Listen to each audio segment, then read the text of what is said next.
बस सुठा प्रोग्राम जॾहिं अचनि था तॾहिं सभु वेही ॾिसूं।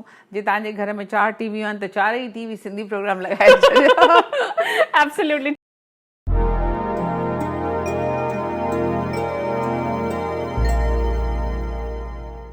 Welcome to the Sindhi Film Festival.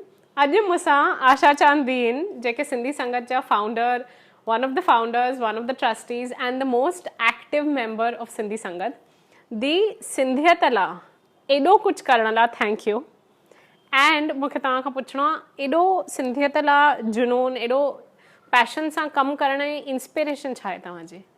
मां सम्झां थी त शायदि नंढे हूंदे खां ई वठी मम्मी डैडीअ सदाईं सिंधी ॿोलीअ जे वाधारे लाइ कमु कयो, तंहिंजे करे उहो पाण ई शायदि मुंहुं में अची वियो। ऐं मम्मी सुंदरी उतमचंदानी जेका सिंधी साहित्य जी मशहूरु लेखिका हुई, हुनखे सभई इनाम मिलिया हुआ। ऐं मुंहिंजो पिता A.J. उत्तम वरी फ्रीडम फाइटर हो ऐं उन सिंधी ॿोलीअ खे 8 शेड्यूल में आणण लाइ, तस्लीमीअ लाइ घणो ई कुझु कयो। त ईअं चइजे त मुंहिंजे नस नस में सिंधियत लाइ प्यार भरियल आहे, जंहिंजी ख़बर शायदि देरि सां पई।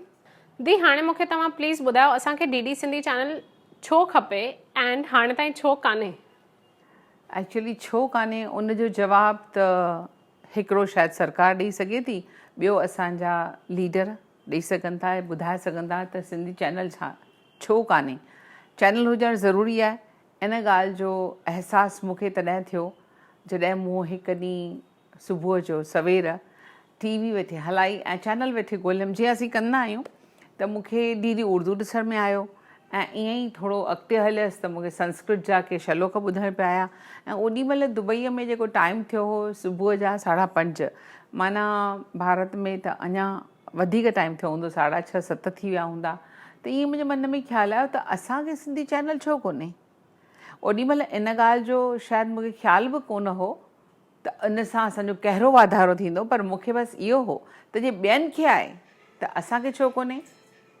तव्हां जीअं हाणे ॿुधायव कि तव्हां ॿिया चैनल्स फ्लिप पिया कयो ऐं तव्हां ॾिठो कि अरे असांखे छो कान्हे, तीअं ई मां हिकु दफ़ो फ्लाइट ते हुयमि बॉम्बे टू पेरिस एंड मां सिनेमा पई फ्लिप कयां। रीजनल सिनेमा में मूंखे चङा ऑप्शन्स आया।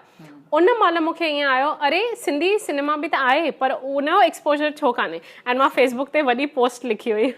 मूंखे तव्हां खां पुछिणो आहे इहा जेकी कोशिशि तव्हां चालू कई कि असांखे DD सिंधी चैनल मिले, हिकिड़ो नेशनल चैनल जेको सॼे सिंधी खे एक्सेसिबल हुजे इंडिया में, इहा तव्हांजी कोशिशि कॾहिं खां तव्हां चालू कई?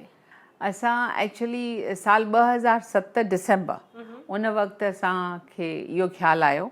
ऐं मूंखे जॾहिं ख़्यालु आयो तॾहिं मूं दादा मूरज मंगनानी खे, जेको असांजे सिंधी संगत जो चेयरमैन बि आहे, अञा ताईं आहे, उनखे चयो त असांखे छो न हिकिड़ो चैनल हुजणु खपे। त चई हा बिल्कुलु, उन लाइ कोशिशि करणु घुरिजे असांखे। ऐं उनजो सपोर्ट मिलियो। उन खां पोइ मूं जॾहिं ख़तु लिखियो IB मिनिस्टर खे, उन सां गॾु LK आडवाणी खे, राम जेठमलाणी खे, मां उन्हनि सां मिलियसि ऐं उन्हनि खे चयमि त असांखे चैनल मिलणु खपे। त हुननि बि पंहिंजो सपोर्ट इन हिसाब सां ॾिठो वञे त शुरूआति खां वठी ॾिनो आहे।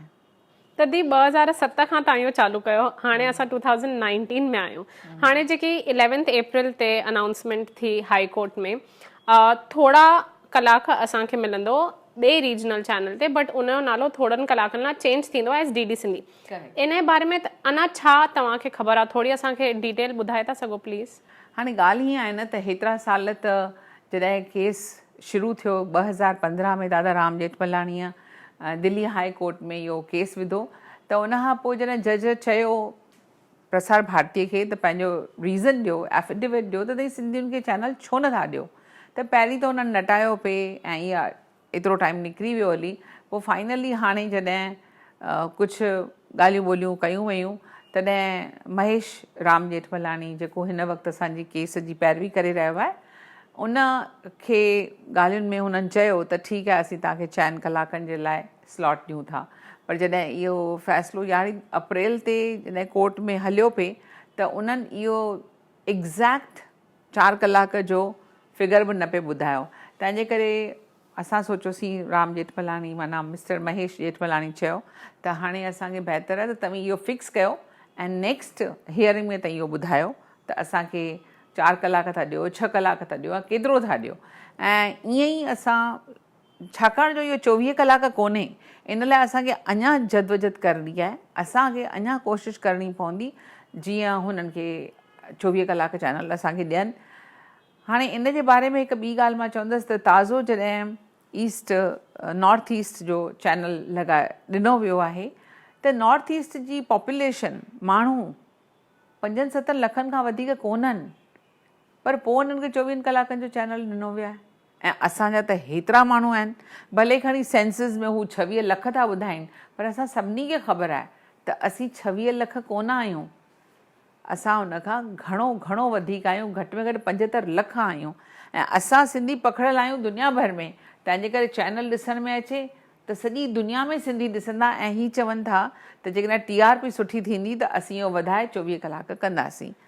त कोशिशि करणी आहे। माना असांखे एतिरो बि ख़बर न आहे कि फिक्स्ड घणा कलाक आहिनि। ही शुरूआती जेके कलाक थींदा उहे जनरली जे 4 कलाक प्रोग्राम थो हले त उहे रिपीट थींदा ॿ दफ़ा ॾींहं में, त उहे ऑटोमेटिकली मल्टीप्लाई बाय 3 थी वेंदा। टोटल मिलाइजे 4 आहिनि त मिलाए टोटल 12 कलाक थियणु खपनि। पर इहा अंडरस्टैंडिंग बि असांखे हुननि खां पकी राइटिंग में खपे। त we are waiting for clarity. And दी हाणे तव्हां असांजे ऑडियंस खे ॿुधाए था सघो कि कॉन्टेंट केरु ठाहींदो ऐं असांखे छा ॾिसणु मिलंदो, फंड्स किथां ईंदा, केरु प्रोड्यूस कंदो? मूंखे इहे ॾाढा क्वेश्चन्स आहिनि। बेसिकली जॾहिं को बि चैनल हले थो तॾहिं गवर्नमेंट जे तरफ़ां यानी स्टेट में जीअं त सयाद्री चैनल थो हले या गिरनार चैनल थो हले त उते जो जेको अमलो आहे, उते जो डायरेक्टर आहे, उते जा जेके माण्हू आहिनि उहे टेंडर रिलीज़ कंदा आहिनि। त टेंडर में उन चवंदा आहिनि त जिन जिन माण्हुनि खे खपे उहे अची करे 13 एपिसोड्स जो का स्टोरी ॿुधाइनि, उनजो पहिरियों पायलट प्रोजेक्ट ॾेखारीनि असांखे, त असीं उन्हनि खे अप्रूव कंदासीं ऐं पोइ उहो असीं सीरियल ॾेखारींदासीं टेलीविज़न ते, उन चैनल ते, ऐं पोइ उन्हनि जा पैसा असीं तव्हांखे हेतिरे वक़्त खां पोइ ॾींदासीं। ऐं इहो जेको आहे उन्हनि जा के शर्त हूंदा आहिनि त जेको राइटर आहे या फिनेंशियल स्ट्रेंथ आहे कंपनी जी या जेको बि प्रोड्यूसर आहे उहो कहिड़े नमूने में असांखे प्रोग्राम ॾिए थो। त इन हिसाब सां ॾिठो वञे न त जाम माण्हू आहिनि, केरु बि प्रोड्यूसर सिंधी प्रोग्राम करे सघे थो। उन लाइ ज़रूरी न आहे त प्रोड्यूसर सिंधी हुजे, मराठा बि करे सघनि था, गुजराती बि करे सघनि था। बट दी अॼु जी चङी जनरेशन सिंधी यूथ यूट्यूब ते आहे, इंस्टाग्राम ते आहे, अलॻि अलॻि डिजिटल प्लेटफॉर्म्स ते आहे, एंड उन्हनि खे ज़रूरी न आहे प्रोड्यूसर मिले। त मूंखे ईअं लॻो हुयो कि गवर्नमेंट मतां उन्हनि सिंधी यूथ खे कॉन्टेक्ट करे, अहिड़ी पॉसिबिलिटी जो कोई चांस आहे? डायरेक्टली केरु कंहिंखे कॉन्टेक्ट कंदो ई कान, छाकाणि जो हिते फिनेंशियल स्टेबिलिटी उनजी कैपेसिटी खपे। को बि प्रोग्राम ठाहिण जे लाइ अॼु जेकॾहिं सीरियल बि ठाहिजे थो त उनखे घटि में घटि 1-1.5 लख रुपया त खपनि ई खपनि था। त हाणे जेकॾहिं हू 3-4 एपिसोड बि ठाहे माण्हू त उनजे लाइ उनजी हिकिड़ी कैपेसिटी हुजे, उनजी ताक़त हुजे, उनखे शक्ति हुजे एतिरे सभु पैसा हिते सेरण माना सीरप करण जी। इन जे लाइ ज़रूरी आहे त माण्हू डायरेक्टली त केरु कंहिंखे कोन कंदो unless a person is very well non producer otherwise. Right. And पोइ सस्टेनेबिलिटी बि आहे, उहो कंटिन्यू अगरि करिणो आहे त। दी हाणे मूंखे पेसिमिस्ट साउंड न थियणो आहे, हिकदमि नेगेटिव माण्हू साउंड न थियणो, बट अगरि हे जेको नंढो स्लॉट ॾिनो वेंदो असांखे थोड़नि कलाकनि जो, अगरि इन जूं TRP सुठियूं न थियूं त इहो कैंसिल थियण जी चांस आहे छा? मां इन बारे में सचमुच कुझु बि चई नथी सघां, जेतोणीकि असांजी TRP सदाईं वधंदी रहंदी, छाकाणि जो असीं सिंधी माण्हू इन नमूने सां पंहिंजी ॿोलीअ जो बचाव करण लाइ बिल्कुलु अॻियां वधी करे कमु कंदा आहियूं। जीअं ॾिस नेशनल एंथम मां सिंधी लफ़्ज़ कढण जी ॻाल्हि आई त सभु उथी खड़ा थियासीं। त ईअं ई चैनल हिकु दफ़ो 4 कलाक 6 कलाक जेतिरो बि वक़्तु हली वेंदो त इहो बंदि नथो थी सघे। ऐं छा था करे सघूं हिकदमि TRPs खे आउट ऑफ द रूफ करण लाइ? बसि सुठा प्रोग्राम जॾहिं अचनि था तॾहिं सभई ॾिसूं। जे तव्हांजे घर में 4 टीवियूं आहिनि त 4 ई TV सिंधी प्रोग्राम लॻाए छॾियो। एब्सोल्युटली भले ॾिसो न ॾिसो, जस्ट TRPs लाइ हलंदो रहे, हलणु खपे। ट्रू। एंड दी इनखे फाइनली फुल फ्लेजेड 24 आवर्स करण लाइ असां छा था करे सघूं? पंहिंजो DD सिंधी, असांजो DD सिंधी चैनल, असांजो DD सिंधी चैनल जो हैशटैग विझी करे तव्हां अञा ताईं जेसि ताईं असांजो 24 कलाक नथो थिए तेसि ताईं मोदी सरकार हुजे न हुजे, केरु बि हुजे, प्राइम मिनिस्टर खे, IB मिनिस्टर खे ज़रूरु ट्वीट कंदा रहो त असांखे 24 कलाकनि जो चैनल मिली वेंदो ऐं ज़रूरु मिलंदो। फाइनली इहो DD चैनल जेको भले थोड़नि कलाकनि लाइ मिलियो आहे, तव्हांजे हिसाब सां या जेतिरो तव्हांखे ख़बर आहे कॾहिं असां एक्सपेक्ट था करे सघूं? हा, एक्चुअली ॻाल्हियुनि जे हिसाब सां त 3-4 महीने जे अंदरि थियणु खपे, पर वरी बि सरकार आहे, जेको चाहे माई बाप आहे, जॾहिं ॾे तॾहिं वाह वाह। वंडरफुल। दी, तव्हां इन चैनल खे रियलिटी में खणी अचण लाइ खोड़ महिनत कई आहे and I want to thank you for that.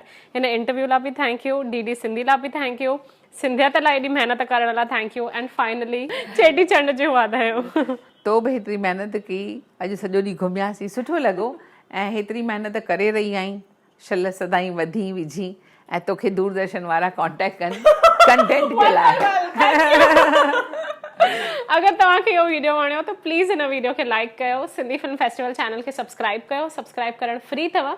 आशा थी जो चैनल सिंधी संगत यूट्यूब ते चैनल अथव 2, सिंधी संगत ऐं सिंधी संगत किड्स, ॿिन्ही ते फैंटेस्टिक कॉन्टेंट अथव, उन्हनि चैनल्स खे बि प्लीज़ सब्सक्राइब कयो। ऐं असां मिलूं था ॿिए वीडियो में। बाय, थैंक यू, जय झूलेलाल। जय झूलेलाल। जय झूलेलाल।